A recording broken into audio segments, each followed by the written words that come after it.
सर्वे जना सुखिनो भवन्तु। समस्त सन्मंगलानि सन्तु। असतो मा सद्गमय तमसो मा ज्योतिर्गमय मृत्योर्मामृतंगमय। ओम शांति शांति शांति। Hi viewers, this is doctor T Madhusudana, lecturer in commerce, Government College for Men, Kadapa, Andhra Pradesh. We have been learning various important topics relating to the GST from several days. So today we try to learn the availability of input to tax credit in special circumstances under section 18.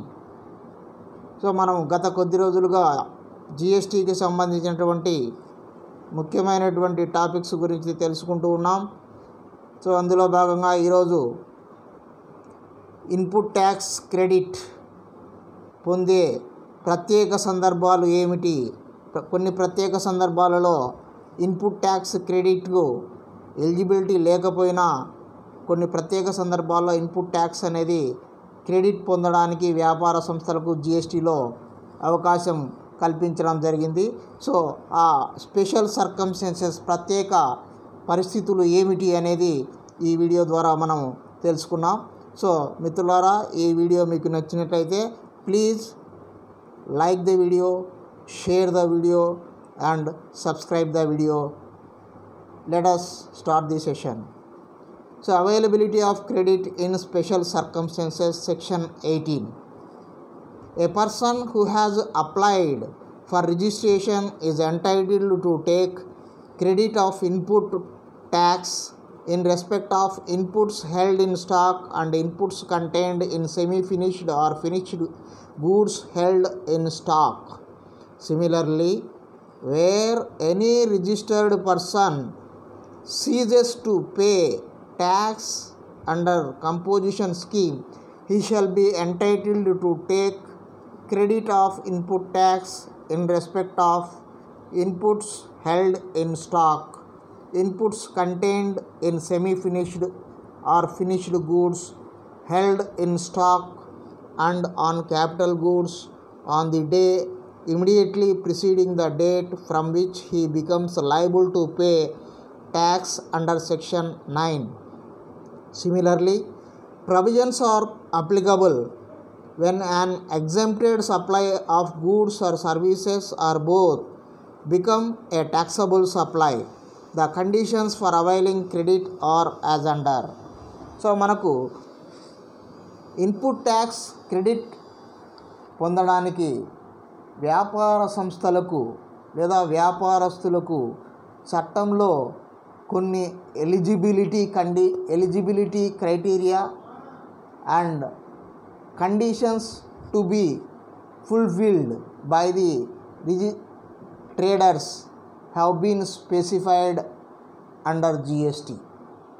So మనకు GST చట్టం ప్రకారం input tax credit పొందాలి అంటే దానికి ఎవరెవరు eligible, దానికి fulfil చేయవలసినటువంటి conditions ఏమిటి అనే విషయాలు మనం గత వీడియోలలో తెలుసుకున్నాం. అయితే ఆ క్రైటీరియాలో లేకపోయినా, ఆ కండిషన్స్ ఫుల్ఫిల్ చేయకపోయినా కొన్ని ప్రత్యేక సందర్భాలలో వ్యాపారస్తులు ఇన్పుట్ ట్యాక్స్ను వాపసు పొందడానికి అవకాశాలు ఉన్నాయి. వాటినే ప్రత్యేక సర్కమ్స్టెన్సెస్ అంటాం, స్పెషల్ సర్కమ్స్టెన్సెస్, ప్రత్యేక పరిస్థితులు. ఆ ప్రత్యేక పరిస్థితులు ఏమిటి అనేది సెక్షన్ 18లో మనకు తెలియజేయడం జరిగింది. కాబట్టి ఆ విషయాల గురించి మనం ఈరోజు తెలుసుకుందాం. నెంబర్ 1, ఆ ప్రత్యేక పరిస్థితుల్లో number 1 the circumstance is new regular registration. A person who has applied for registration within 30 days of becoming liable for registration is entitled to ITC of input tax in respect of goods held in stock. Inputs such as and inputs contained in semi-finished or finished goods on the day immediately preceding the date from which he becomes liable to pay tax. Section 18, subsection 1, subsection 2, subsection 5, subsection A and rules 40 and 44. So మొదటి ప్రత్యేక సందర్భం ఏమిటయ్యా అంటే new regular registration. So కొత్తగా ఎవరైతే registration చేసుకుంటూ ఉన్నారో వ్యాపారస్తుడు కొత్తగా వ్యాపారాన్ని ప్రారంభించి ఉంటాడు. ఎందుకంటే రిజిస్ట్రేషన్ అనేది ఇన్పుట్ ట్యాక్స్ క్రెడిట్ పొందడానికి రిజిస్ట్రేషన్ అనేది తప్పనిసరి క్రైటీరియా అని మనం తెలుసుకుందాం.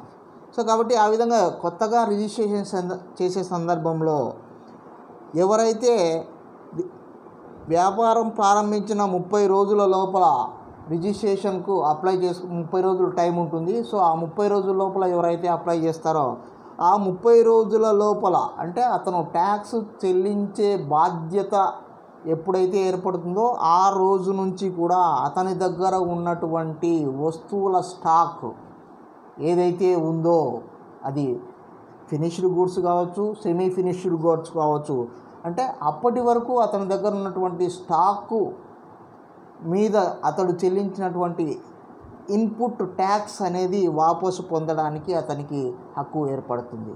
ఇది మొదటి ప్రత్యేక సందర్భం. అంటే నువ్వు సపోజ్ ఒక నెల కిందట వ్యాపారం ప్రారంభించి ఉంటావు, ఈ నెల లోపల నువ్వు రిజిస్ట్రేషన్ చేస్తావు. రిజిస్ట్రేషన్ చేసినప్పటి నుంచి కొనుగోలు చేసే వాటి మీదనే ఇన్పుట్ ట్యాక్స్ వాపసు పొందడానికి అర్హత లభిస్తుంది మనకు యాక్చువల్గా. కానీ అతను వాలంటరీగా కొత్తగా వ్యాపారం స్టార్ట్ చేశాడు కాబట్టి సో ఏ రోజు నుంచి అయితే వ్యాపారం స్టార్ట్ చేశాడో అతను 30 రోజుల లోపల రిజిస్ట్రేషన్ చేసుకోవచ్చు. సో ఆ వ్యాపారం ప్రారంభించినప్పటి నుంచి అతను కొనుగోలు చేశాడు వ్యాపారం కోసం, కాబట్టి దాని మీద చెల్లించినటువంటి ఇన్పుట్ ట్యాక్స్ వాపసు పొందడానికి అవకాశం ఉంది. అది మొదటి circumstances. Next second circumstances new voluntary registration. A person who has taken voluntary registration under section 25 subsection 3 is entitled to ITC of input tax in respect of goods held in stock, inputs as such and inputs contained in semi-finished or finished goods on the day immediately preceding the date of grant of registration. Section 18 subsection 1, 18 subsection 2, 18 subsection 5, rules 40 and 44. So new voluntary registration ఎవరైతే వాలంటరీగా వారంతకు వాళ్ళే registration చేసుకోవడానికి ముందుకు వచ్చాడు కాబట్టి so అతను ఆ రోజు వరకు అతని దగ్గర ఏవైతే స్టాక్ ఉన్నాయో ఆ స్టాకు కొనుగోలు మీద అతడు చెల్లించినటువంటి ఇన్పుట్ ట్యాక్స్ను అతడు వాపసు పొందడానికి కూడా అవకాశం అనేది ఉంటుంది. Next number 3 circumstances is switching over to normal scheme from composition scheme.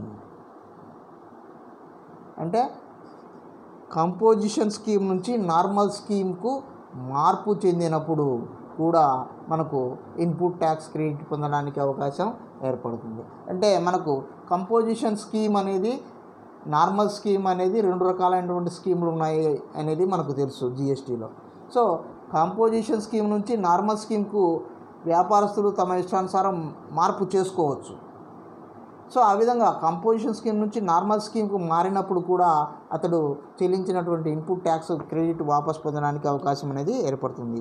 A person switching over to normal scheme from composition scheme under section 10 is entitled to ITC in respect of goods held in stock, inputs as such and input contained in semi-finished or finished goods and on capital goods on the day immediately preceding the date from which he becomes liable to pay tax as a normal taxpayer. ITC on capital goods shall be subject to such reduction for the earlier usage as prescribed in the rules. Section 18 subsection 1 subsection 2 subsection 5 rule 40 and 44. So ఈ విధంగా మనకు composition scheme నుంచి normal స్కీమ్లోకి మార్పు చెందినప్పుడు కూడా ఆ మార్పు చెందే సందర్భంలో అతని దగ్గర ఉన్నటువంటి ఫినిష్డ్ గూడ్స్ కానీ సెమీ ఫినిష్డ్ గూడ్స్ కానీ క్యాపిటల్ గూడ్స్ కానీ వాటి మీద అతడు చెల్లించినటువంటి ఇన్పుట్ ట్యాక్స్ను వాపసు పొందడానికి అవకాశం ఉంటుంది. ఇది మూడవ ప్రత్యేక పరిస్థితి. Next number 4, whereas exempt supply becomes taxable. So exempted goods చట్ట ప్రకారం ట్యాక్సబుల్ గూడ్స్ అయినప్పుడు, అంటే ఇప్పుడు మనకు ఈ జిఎస్టీలో అప్పుడప్పుడు ప్రభుత్వం కొన్ని మార్పులు చేర్పులు చేస్తూ ఉంటుంది. ఏ మార్పులు చేర్పులు చేస్తుందంటే కొన్ని ఎగ్జెంప్టెడ్ గూడ్స్ను ట్యాక్సబుల్ గూడ్స్గా, కొన్ని ట్యాక్సబుల్ గూడ్స్ను ఎగ్జెంప్టెడ్ గూడ్స్గా, ఈ విధంగా 6 నెలలకు ఒకసారి 3 నెలలకు ఒకసారి అవసరాన్ని బట్టి వ్యాపారస్తుల డిమాండ్ను బట్టి కొన్ని మార్పులు చేర్పులు చేస్తూ ఉంటారు. సో అలాంటి మార్పులు అంటే ఎగ్జెంప్టెడ్ సప్లైస్ నుంచి ట్యాక్సబుల్ సప్లైస్లోకి ఏ గూడ్స్నైనా షిఫ్ట్ చేసినప్పుడు అలాంటి సందర్భంలో కూడా వ్యాపారస్తులు వాటి మీద చెల్లించినటువంటి ఇన్పుట్ ట్యాక్స్ క్రెడిట్ వాపసు పొందడానికి అవకాశం ఏర్పడుతుంది. So where an exempt supply of goods or services or both become taxable, the person making such supplies shall be entitled to take ITC in respect of goods held in stock, input as such, and inputs contained in semi-finished or finished goods relatable to exempt supplies and on capital goods used exclusively for such exempt supply on the day immediately preceding the date from which such supply becomes taxable. Section 18(1) subsection 2 subsection 5 rules 40 and 44. So కాబట్టి tax నుంచి మినహాయించబడినటువంటి వస్తువులు taxable వస్తువులు అయినప్పుడు, అవి shift అయినప్పుడు వాటిని కొనుగోలు చేసే సందర్భంలో వ్యాపారస్తుడు చెల్లించినటువంటి ఇన్పుట్ ట్యాక్స్, అంటే అప్పటి వరకు అతడు దగ్గర ఉన్నటువంటి stock, whether it is finished goods కానీ సెమీ ఫినిష్డ్ గూడ్స్ కానీ క్యాపిటల్ గూడ్స్ కానీ వాటి మీద చెల్లినటువంటి ఇన్పుట్ ట్యాక్స్ అనేది వాపసు పొందడానికి అవకాశం ఉంటుంది. ఇది 4వ ప్రత్యేక పరిస్థితి. Next number 5, change of constitution of business. అంటే వ్యాపారం యొక్క కాన్స్టిట్యూషన్ మారినప్పుడు. So in case of change of constitution of A registered person on account of sale, merger, demerger, etc., the unutilized ITC shall be allowed to be transferred to the transferee. This is another special case, circumstances wherein the trader will be eligible to get back his input tax. So change of constitution అంటే మనకు వ్యాపారంలో యాజమాన్యాలు మారిపోతూ ఉంటాయి. కొన్ని సందర్భాలలో ఒక వ్యక్తి నుంచి ఇంకొక వ్యక్తికి, ఇంకో వ్యక్తి నుంచి ఇంకో వ్యక్తి మారిపోతూ ఉంటాయి. సో కాబట్టి ఆ విధంగా ఈ వ్యాపార సంస్థలు ఒకరి నుంచి ఒకరు కొనుగోలు చేయడం కానీ, లేదా విలీనం చేయడం కానీ, లేదా డీమెర్జర్ అంటే విడిపోవడం కానీ, ఇలా చేసినటువంటి సందర్భాలలో ఈ అన్యూటిలైజ్డ్ ఇన్పుట్ ట్యాక్స్ ఏదైతే ఉంటుందో అంతకుముందు వాటిని కొత్త వ్యక్తి ఉపయోగించుకొని ఇన్పుట్ ట్యాక్స్ క్రెడిట్ పొందడానికి అవకాశం అనేది ఉంటుంది. ఇది సెక్షన్ 18(3) అండ్ రూల్ నెంబర్ 41 ప్రకారం ఈ పరిస్థితిలో ఇన్పుట్ ట్యాక్స్ క్రెడిట్ పొందవచ్చు. Next number 6, switching over to composition from normal scheme or where a taxable supply become exempt.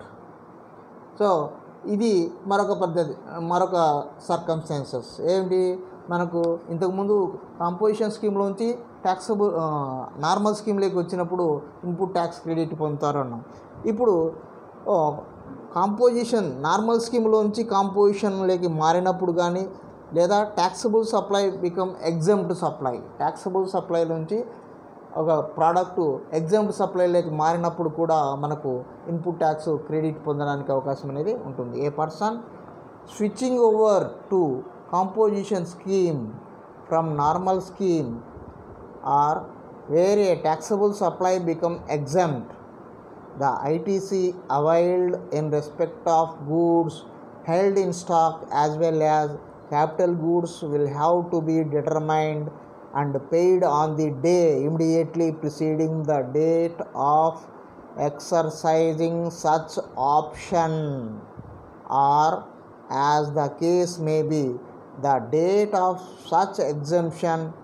After payment of such amount, the balance of ITC, if any, shall be lapse. Reversal shall be calculated proportionately on the basis of corresponding invoice and taking useful life as 5 years in respect of capital goods. Section 18, subsection 4 and rule 45. ఇది మనకు ఒక ప్రత్యేక పరిస్థితి. ఇదేంటి, మనకు normal స్కీమ్లో నుంచి కాంపోజిషన్లోకి మారడం కానీ, లేదా గూడ్స్ ట్యాక్సబుల్ నుంచి ఎగ్జెంప్టెడ్ గూడ్స్లోకి మారినప్పుడు ఇది ఇంకొక ప్రత్యేకమైన పరిస్థితి. అయితే ఇక్కడ ఏంటంటే ఇన్పుట్ ట్యాక్స్ వాపసు రాదు, కానీ అంతవరకు పొందినటువంటి ఇన్పుట్ ట్యాక్స్ అనే క్రెడిట్ అనేది అక్కడికి ఎండ్ అయిపోతుంది, ల్యాప్స్ అయిపోతుంది. అంటే నువ్వు పొందడానికి వాపసు ఉన్నది. ఎందుకంటే ఇప్పుడు మనం కంపోజిషన్ స్కీమ్లో నుంచి నార్మల్ స్కీమ్లోకి వచ్చినప్పుడు the trader is eligible to collect GST and claim input tax credit. కానీ ఇక్కడ trader is transforming from normal tax payer to composition scheme.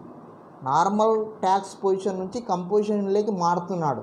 So కంపోజిషన్లోకి ఎప్పుడైతే ట్రేడర్ మార్పు చెందుతాడో చట్ట ప్రకారం ఏమిటి, composition dealer is not eligible to collect GST from the customers. కాబట్టి అతను ఇంతకుముందు నార్మల్ స్కీమ్లో ఉన్నప్పుడు ఏదైతే ఇన్పుట్ ట్యాక్స్ క్రెడిట్ క్లెయిమ్ చేస్తూ ఉన్నాడో అది ఇప్పుడు చేయడానికి వీలు లేదు. సో అది ల్యాప్స్ అయిపోతుంది కంపోజిషన్ డీలర్గా మార్పు చెందితే. అదేవిధంగా వాడు ట్యాక్సబుల్ సప్లైస్ను ఎగ్జెంప్ట్ గూడ్స్గా గవర్నమెంట్ ట్రాన్స్ఫార్మ్ చేసింది అనుకోండి, చేంజ్ చేసినప్పుడు కూడా వాటి మీద మనం ఇన్పుట్ ట్యాక్స్ క్రెడిట్ అనేది పొందడానికి వీలు లేదు. ఇది మనం ఇంతకుముందు పేర్కొన్నటువంటి సందర్భాలకు ఇది ఆపోజిట్.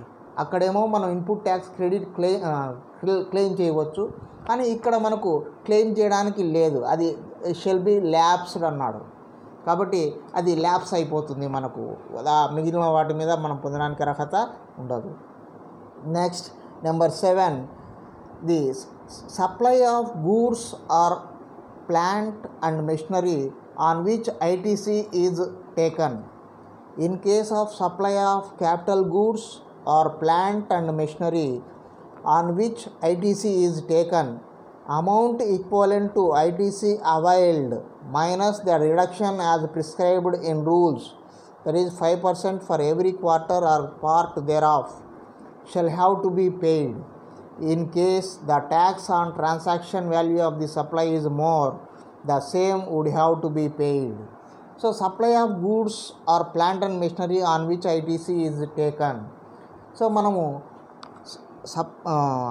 క్యాపిటల్ గూడ్స్ను సప్లై చేసినప్పుడు వేటి మీద అయితే మనం ఇన్పుట్ ట్యాక్స్ క్రెడిట్ తీసుకొని ఉంటామో వాటిని machinery on which ITC taken, amount equivalent to ITC availed minus the reduction as prescribed in rule. అంటే అలాంటి వస్తువులు మనం వాడుకున్న తర్వాత ఇతరులకు అమ్మినట్లయితే దాని మీద మనం 5% అనేది ఇన్పుట్ ట్యాక్స్ను మనము shall have to be paid, అంటే మనం వాపసు చేయాల్సి ఉంటుంది. ఇది మరొక ప్రత్యేకమైనటువంటి సందర్భం. సో ఈ విధంగా మనకు ఈ ప్రత్యేక సందర్భాలలో మనము కొన్ని సందర్భాలలో ఇన్పుట్ ట్యాక్స్ వాపసు పొందడానికి మనకు ఎలిజిబిలిటీ వస్తుంది. అయితే కొన్ని సందర్భాలలో మనకు ఇన్పుట్ ట్యాక్స్ పొందడానికి మనము దాన్ని కోల్పోవలసి వస్తుంది. సో ఇది మనకు ఈ special circumstances under which the input tax credit may be claimed or exempted. So ఈ వీడియో మీకు నచ్చినట్లయితే తప్పనిసరిగా లైక్ చేయండి, షేర్ చేయండి, సబ్స్క్రైబ్ చేయండి. Thank you very much.